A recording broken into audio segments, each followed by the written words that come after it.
The road is an absolutely crazy place, making the presence of law enforcement necessary, because otherwise we get situations like this. Че там?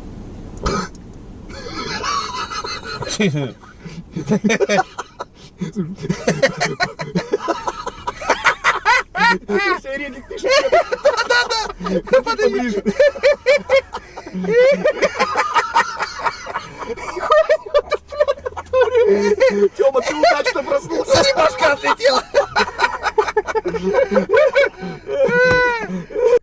But the necessity of police on the road does not justify or excuse the extent to which they are allowed to pull over people for completely bogus and BS reasons, and sometimes even illegal reasons. And no other group comes face to face with this problem more than Black people, seeing disproportionate numbers in traffic stops, all while being at the mercy of disrespectful officers working for a corrupt system. I think this specific traffic stop communicates the attitude that many police officers hold while on the job. We're very sorry, Sheriff, and we want to cooperate to the fullest extent possible. You threatening me? No, sir. Who you calling sir, boy? I'm an officer of the law, paid by this county, and I can't help noticing you got a headlight out. Really? I don't see any. And I see that turn signal ain't working neither. Now look, sir, I'm a police officer too. I know all the games, I use them myself. So what do you say we just work something out? So you're a cop, huh? Let me see your badge. Looks like you're a civilian now. I'm gonna have to search your vehicle. Well, looky here. What do we got in this thing? Oh, come on, you planted that there. We had drugs? Oh my God, why am I driving drunk when I could have been driving high? You boys are in a lot of trouble. Being stopped by the police is, of course, an annoyance that every group goes through. But the disproportionate rate that it occurs to in Black people is too large to be overlooked. Despite making up not even 10% of California's population, 15% of all traffic stops in the state were towards Black people, with a significant disparity between population and traffic stop rate, as opposed to the disparity of other races. It is because of this that we get officers stopping individuals who they find are actually higher up on the chain than they are, and do not have to stomach their arrogance, such as the time when a cop who was wildly disrespectful to someone who he was searching, later discovered to be an FBI agent, causing him to flounder and walk away from the interaction, stressed all the way out. You want me to make your life difficult? Because I love making people's lives difficult. Really? There you go. I just did that. What are you going to do about it? Nothing. Okay, so, now, license, registration, proof of insurance. Can you get off your phone? Your little TikTok thing? Listen, can you tell me why you put me on? I just did. Are you deaf? Matter of fact, can you call your supervisor? Are you deaf? Can you call your supervisor? Oh, there's no supervisor. There's no supervisor? No, there is no supervisor. I'm the most senior officer on the road right now. Oh, listen. So, I'll tell you what. I would, you know, figure it out. You know, we don't professional like city cops. You know that, right? Okay, yeah, we don't like The federal agents, cops either. Agents don't like city cops. Little alphabet we don't cops. consider ourselves cops. What are you, a pencil pusher? Come on. Listen, Listen, you could have just, I pulled you over, you could have just identified yourself as police officer and this would have been done. There was no I would reason have to pull me over. I would have said, of course there was. When I showed you my badge and you grabbed my badge, you still didn't believe it was real. Because people impersonate officers all the time.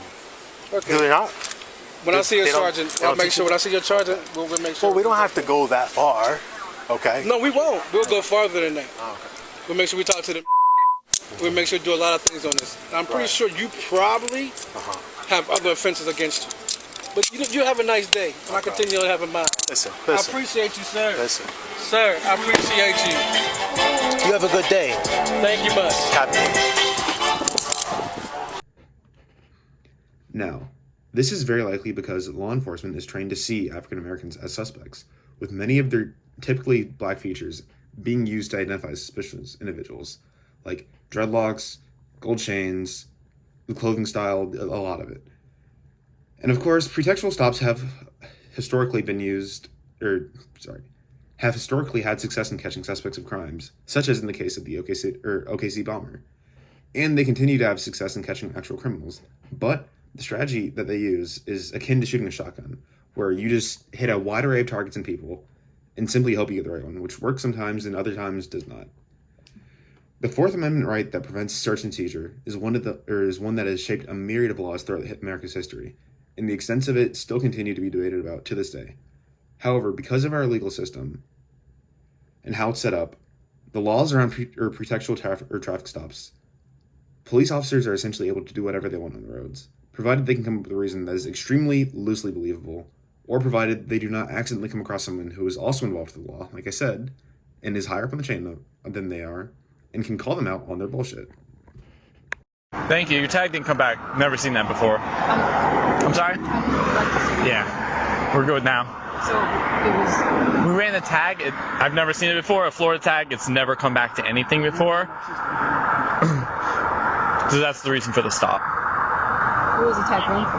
I'm sorry? What was the tag run for? Oh, we run tags all the time, whether it's at traffic lights and that sort of stuff. That's how we figure out if, cars are stolen and that sort of thing. Also, the windows are really dark. I don't have a tint measurer, but that's another reason for the stop. Alright. Do you guys have cards on you? Yeah, 1 second. Actually, this isn't my car, but I can write my name down if you'd like. Yeah, you put my name.